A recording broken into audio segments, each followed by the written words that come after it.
Very good morning, children.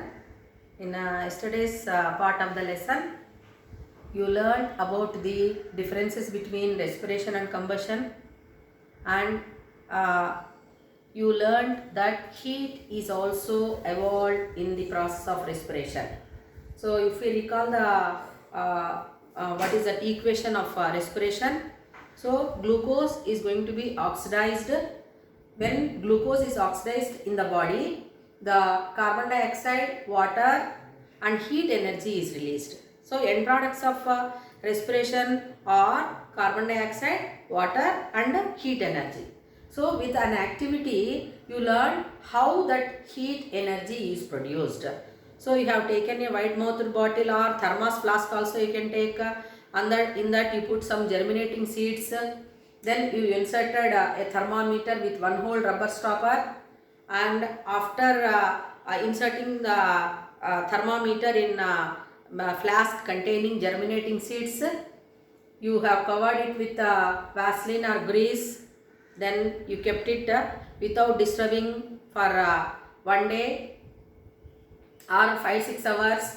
Then what will be your observation means, as you have noted already the initial temperature when you started that activity, and after the completion of that activity duration, if you observe, you have seen that there is a raise in the mercury column of thermometer.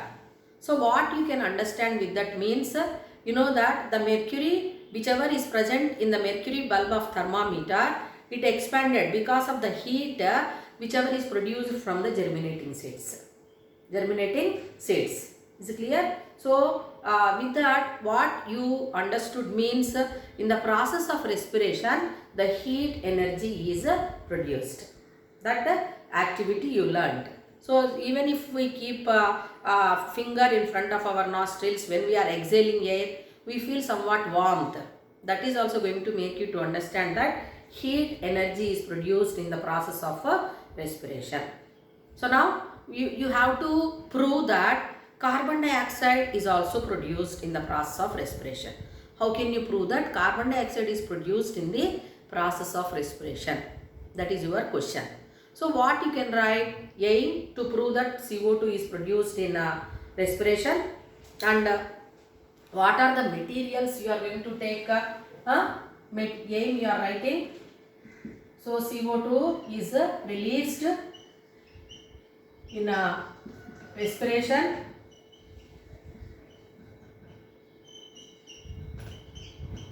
then materials required.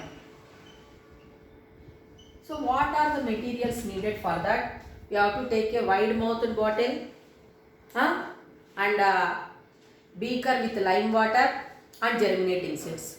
So how you can prepare germinating seeds? The day before the activity, what you have to do? You have to take some Bengal gram seeds or any other seeds also you can take. Bengal gram seeds you can take.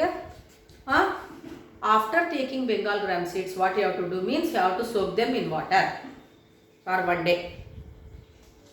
Is it clear? Next day what we have to do? We have to take out them from the water, and now those seeds are allowed to germinate, and those germinating seeds we have to keep in the beaker. Is it clear to you? So now what are the materials required? Germinating seeds and wide mouthed bottle, then lime water, beaker with lime water. Okay. So now what procedure you are going to do? What procedure you are going to follow? So here sprouted seeds or sprouts, that is Bengal gram seeds, then beaker with lime water,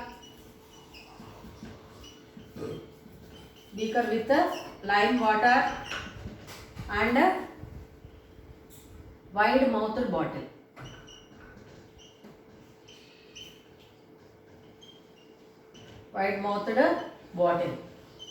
So now procedure. So what you are doing? So you are going to take a wide mouthed bottle. You have taken. and in that you are keeping a small beaker which contains lime water. Lime water ante telusu kada, sunnam neelu. So that lime water which is taken in a beaker, you kept in the wide mouthed bottle, and you are going to keep the germinating seeds.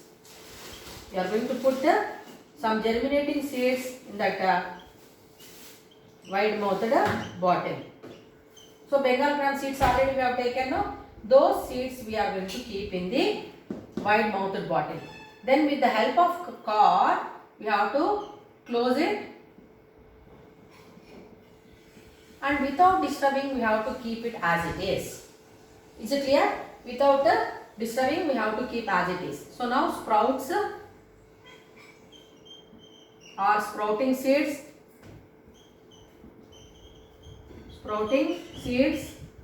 then beaker with lime water,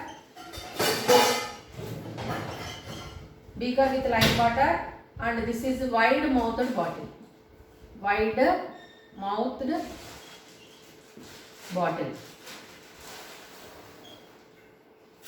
So now what we have to do? So we have to keep this as it is without disturbing, and after the time period it is over, what will be your observation? Is it clear to you?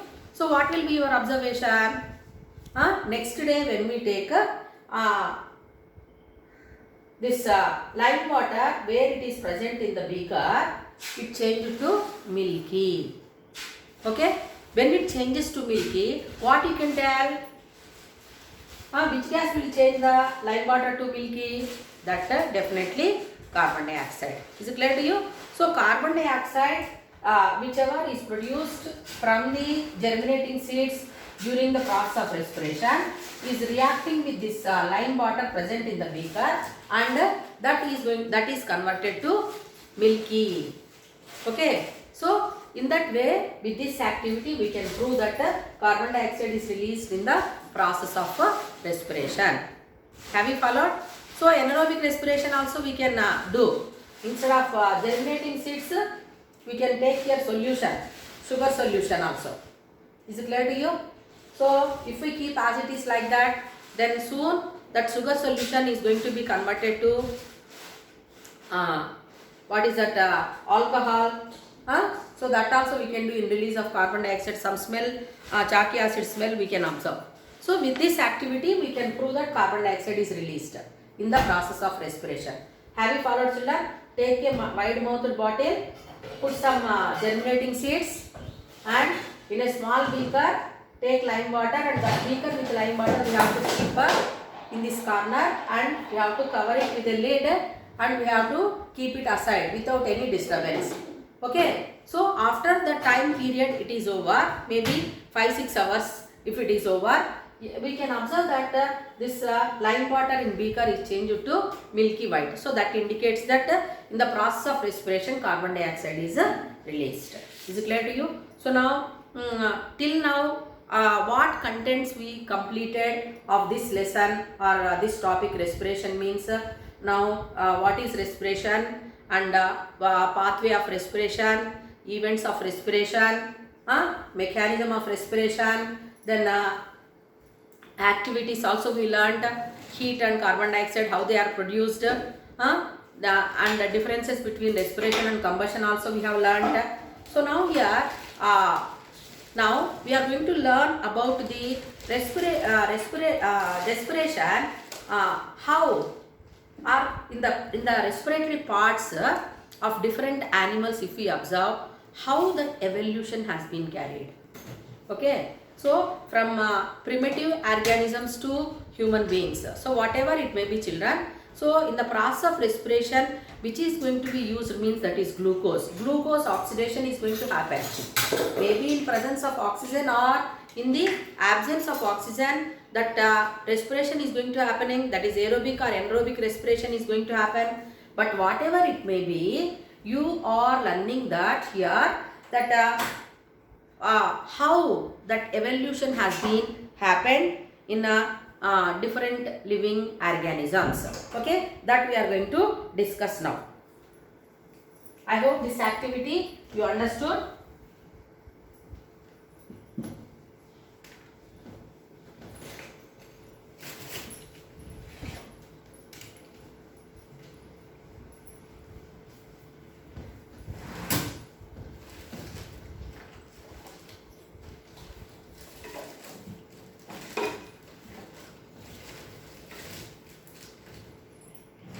Evolution in gases exchange.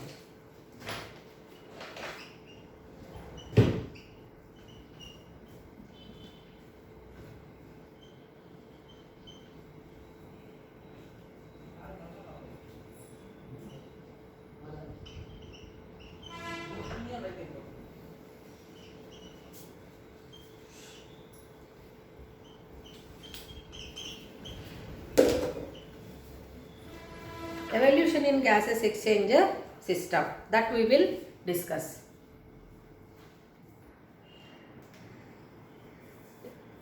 Exchange of gases is a common character or common process in all living organisms, but the exchange of gases, that process of exchanging of gases in all the living organisms is not same.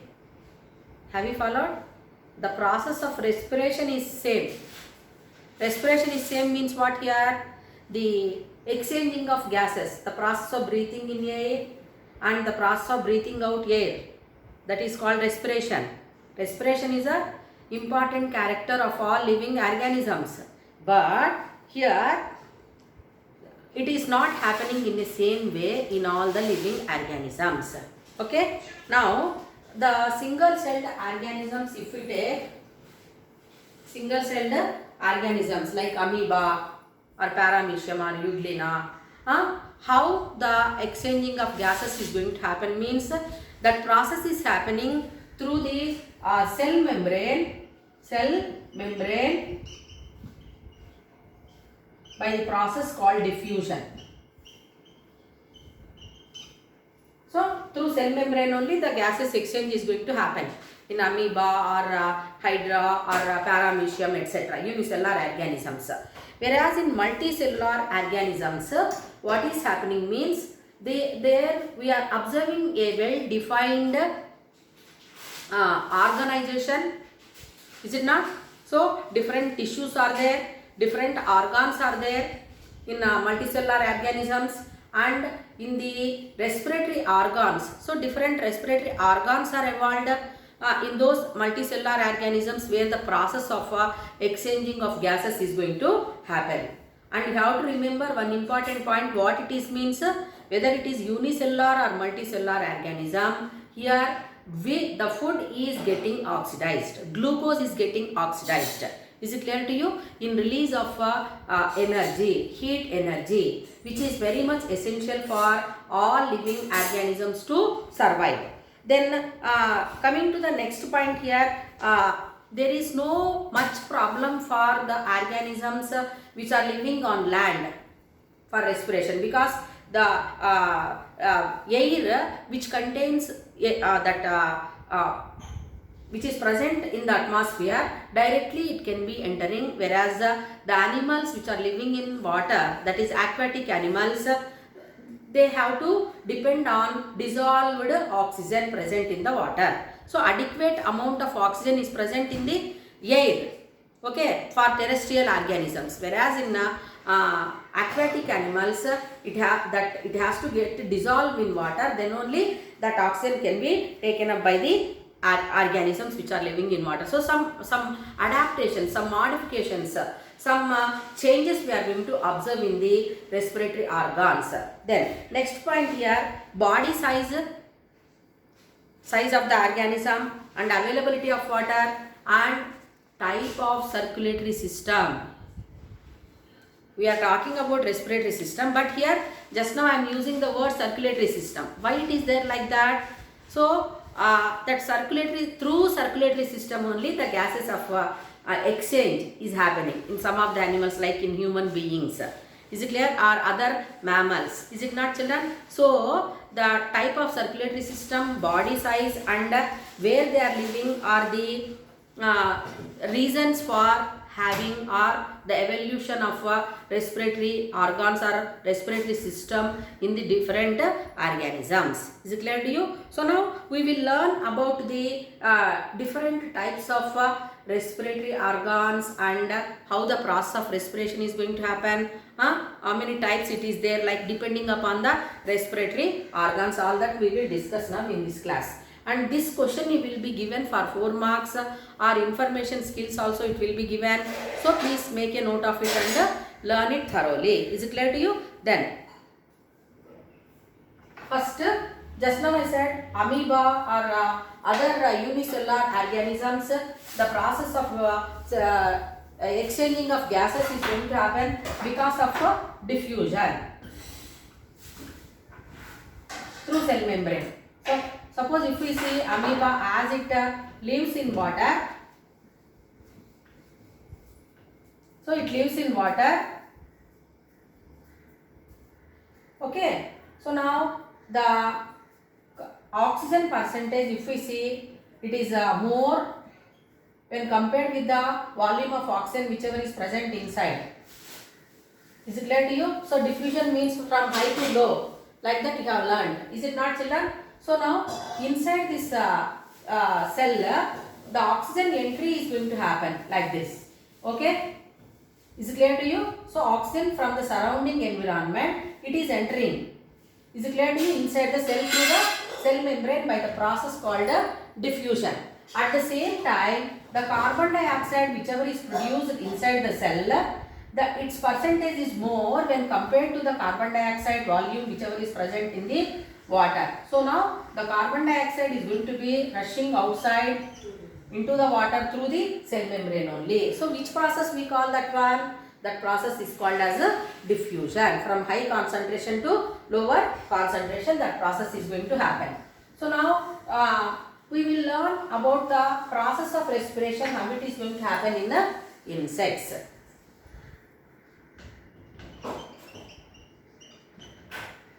So different kinds of insects you are going to observe, and what kind of respiration we are going to observe, and what are the respiratory parts in insects means. So in insects, trachea are the respiratory organs. Trachea are the respiratory organs. Is it clear to you? So the type of respiration in insects is said to be tracheal respiration. Tracheal respiration.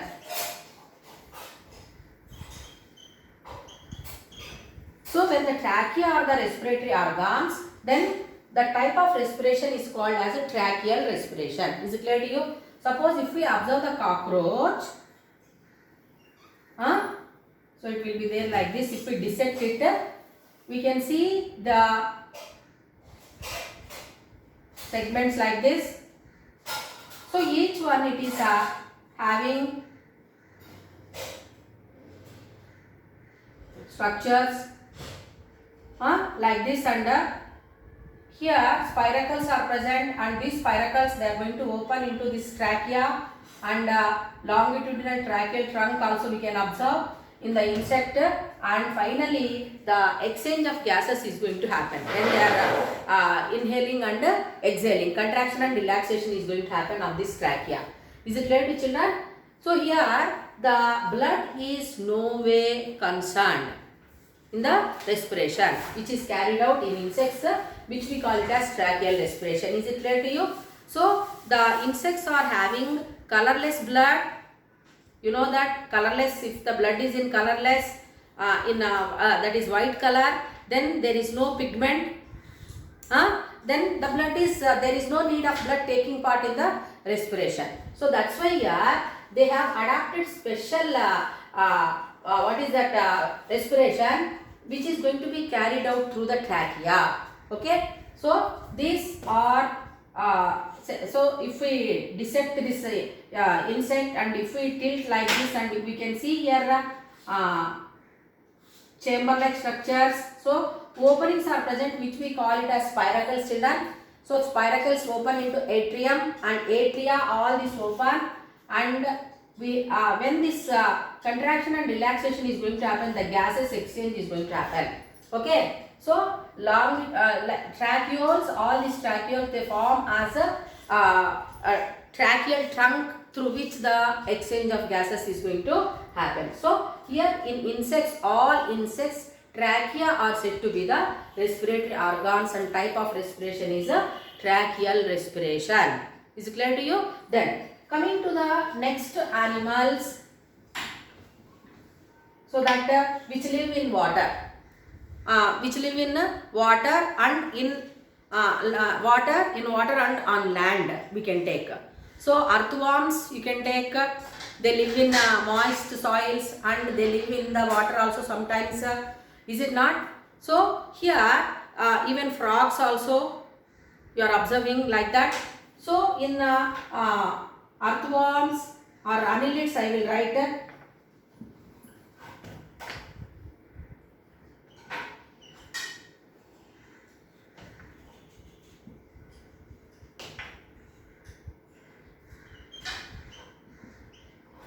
example earthworms and leeches. So here skin is said to be the respiratory organ. Okay, most of the respiration it is happening through this skin only. Okay, in frogs. Okay, whereas in annelids, that is leeches and earthworms, skin is the only respiratory organ. So if the skin is acting as a respiratory organ, we call it as a cutaneous respiration. We call it as a cutaneous respiration. So if we observe the earthworm, if we touch earthworm, the skin of earthworm is kept moist. Is it not, children? So always it will be wet, no children? Why it is there like that? The skin of that animal, if we see, it contains the large number of glands.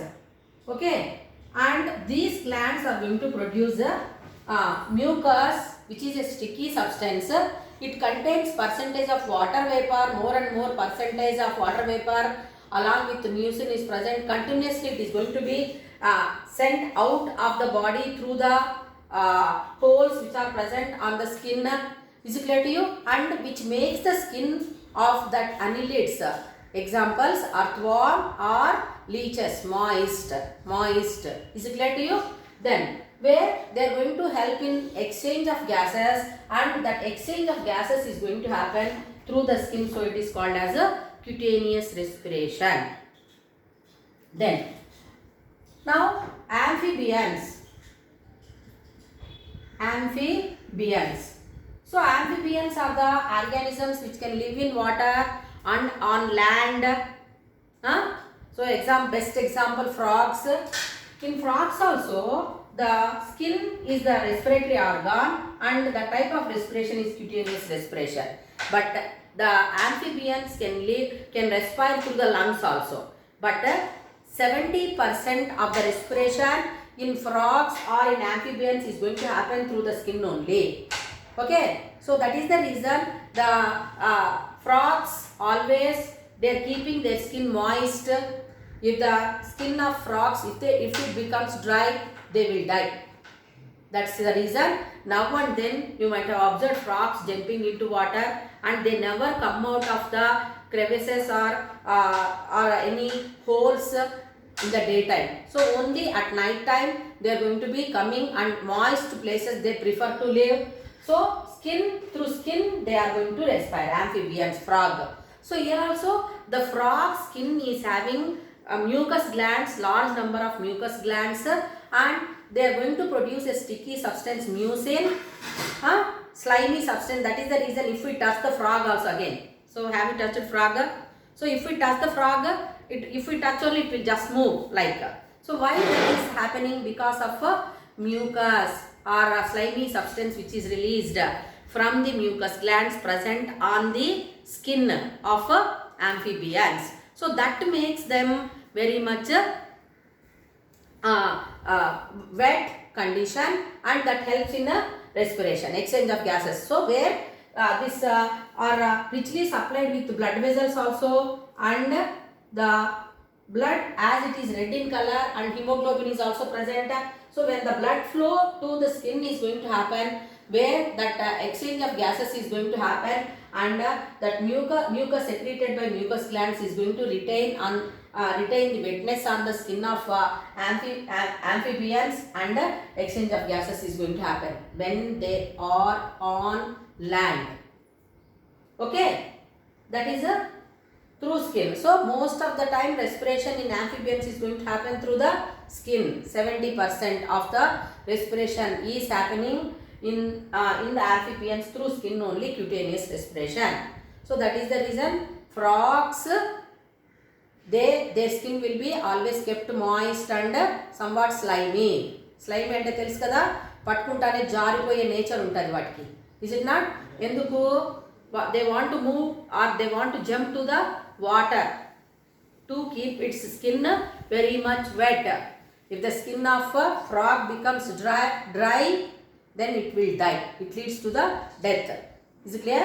Then again, amphibians, if we take frogs, they are going to respire through the lungs also.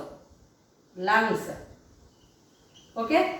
So if lungs are the respiratory organs, here the circulatory system is also come in contact. Okay? There is a relation between circulatory system and respiratory system. Okay? So lungs are the major respiratory organs. Then that type of respiration in frog, what we are observing, that is said to be pulmonary respiration. Pulmonary respiration. Okay? So here lungs are carrying impure blood from all body parts. The impure blood reaches the heart. From the heart, the blood with impurities is reaching lungs, and in the lungs the exchange of gases is going to happen in the process of respiration. Okay? So when the lungs are the respiratory organs, then it is called pulmonary respiration. Now please remember here, frogs, when do they respire through the lungs? Means when they are in water, they are going to respire through the lungs. Most of the time they are not going to stay in water also. That point you have to remember. So they will be jumping now and then to the water. Is it clear to you? For breathing, they move to the water. Is it clear to you? So most of the time they are living on the moist places, on surface of soils, where it is a little bit dark, damp like that. Is it clear to children? So in amphibians, frogs, salamanders examples, we can see skin as well as lungs are the respiratory organs. Is it clear to you? Then coming to the next type, like fish. If you take fish. So in fish, what is happening? What are the respiratory organs? Means here gills are the respiratory organs. As the fish, it lives only in water. Fish, it lives only in water. So the gills are said to be the respiratory organs. Then we call that type of respiration as a branchial respiration. Branchial respiration. Is it clear to you? So now if we see that fish,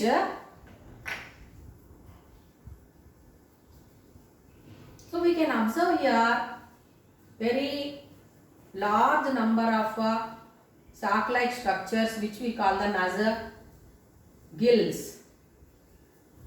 So some variety of fish, they have external gills, and some species of fish, they have internal gills.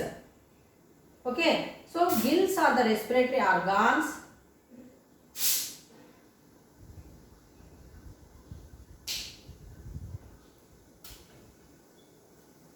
And each gill is lined with gill lamella, and these are richly supplied with blood vessels. These are richly supplied with gill lamella, richly supplied with blood vessels, internal branchial aperture and external branchial apertures also we are going to observe.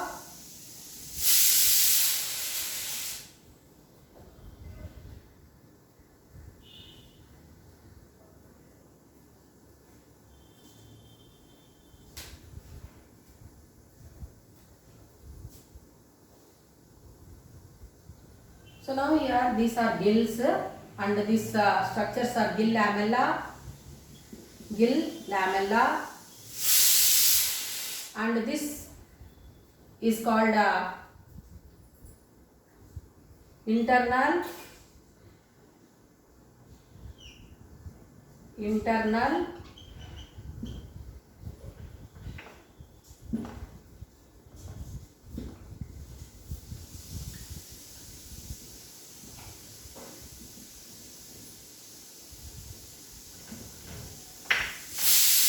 branchial aperture.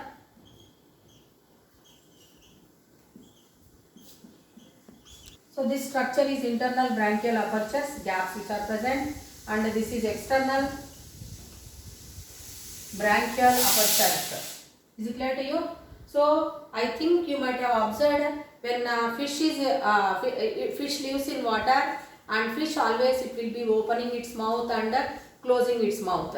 So when it is opening its mouth, what is happening? The gases which are dissolved in water, they enter into the body through the mouth, then it enters into the buccal cavity. From the buccal cavity, the water, when it is closed, the floor of the buccal cavity just moves up, so that the water is just rushed into the gaps which are present here in the gills.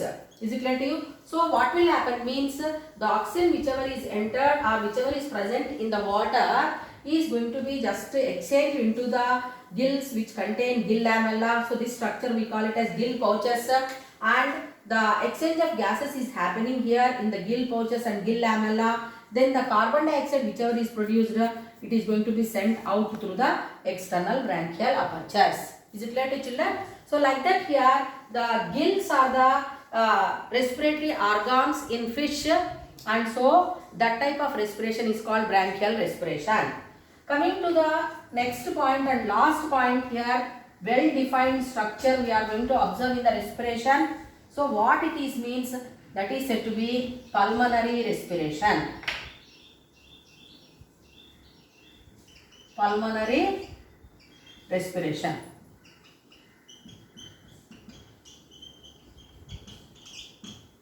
So pulmonary respiration we are going to observe in human beings, reptiles, birds, other mammals, even frogs also we are going to observe pulmonary respiration. What are the respiratory organs means, lungs are the respiratory organs. So here the lungs are major respiratory organs, and the lungs are receiving impure blood from the heart. It enters into the lungs through the pulmonary artery, and pulmonary veins are the blood vessels which are given off from the heart. And when the blood is reached the lungs, so where that alveoli which are richly supplied with blood vessels, the exchange of gases is going to happen. Is it clear to you? So lungs are the respiratory organs, then the type of respiration is called as a pulmonary respiration. So here important point you have to remember, what is that means, here in the respiratory pigment, that is hemoglobin whichever is present in the blood is going to play a major role in exchange of gases or binding the gases, oxygen as well as carbon dioxide, and in the lungs the exchange of gases is going to happen. So which you read in detail in human respiration, and the pulmonary respiration means through lungs. So there is a relation, there is an association of a respiratory system with circulatory system, whereas in primitive animals it is not seen there like that. Have you followed, children? So that is the content of lesson, where you are understanding the evolutionary changes which happened in the respiratory system in living organisms.